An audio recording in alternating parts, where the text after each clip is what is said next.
Well, congratulations. The Knives Out sequel is now, it's just official right now. I know, they just announced it. I have to write it. Do you have any ideas?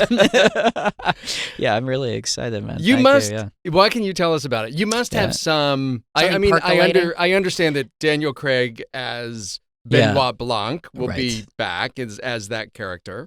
Yeah, I mean, in my mind, it's like I don't even think of it in terms of like a sequel. To me, it's just, and I've been like, ever since we started working on this, I was like, look, if we can keep this going the same way Agatha Christie wrote a bunch of Poirot novels, if we can do that with Blanc and keep making more mysteries, and whole new cast, whole new location, whole new mystery. It's just another Benoit Blanc mystery, and it seems like there's so many different things you could do with it. It seems like it would be really fun. So, do you have any ideas about where the sequel would be set? Space. Or is it space? Oh, space. It's time to take this franchise into space. So it could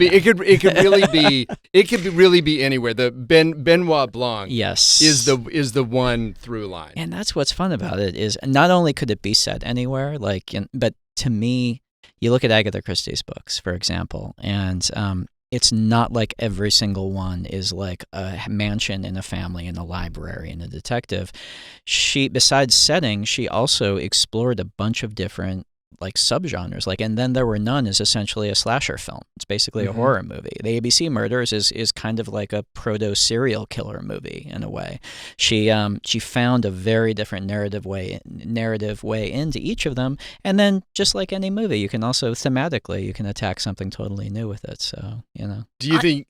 Oh, sorry. Oh, go no, ahead. I just say, I just imagine a difficulty of being at this level where you can do anything and probably for the same originally with Knives Out, where you're starting to write and then you're like, oh no, that will give away that. Like it has to be so difficult to map out the idea. Yeah. So when you even started doing the first one, was it all about like making an insane, just sort of like character sheet of everybody first, or like making an outline, or working backwards from the crime? How do you even start? Well, I mean, I think there's a trap that you can get into with writing one of these, which is to think in terms that to think that the attractiveness of it is the cleverness of the solution. And I think that's actually a trap. The idea that like, how can I make something crazier than Murder on the Orient Express in terms of the ending, and like, oh, what if he kills him with a feather or something, I mean, and the truth is the way that I've found it most useful to approach it, because the thing that actually matters is to first and foremost think of it as a story. And so it's less, what's actually satisfying at the end is not who did it and how and why.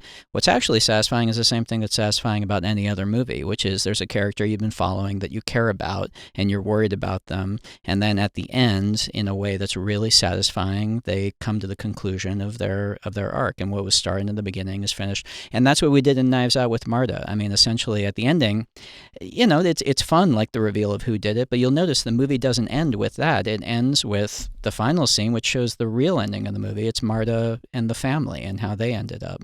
I think, to me, that's the key. That's what Agatha Christie did in all her best books. It's a satisfying story first and foremost.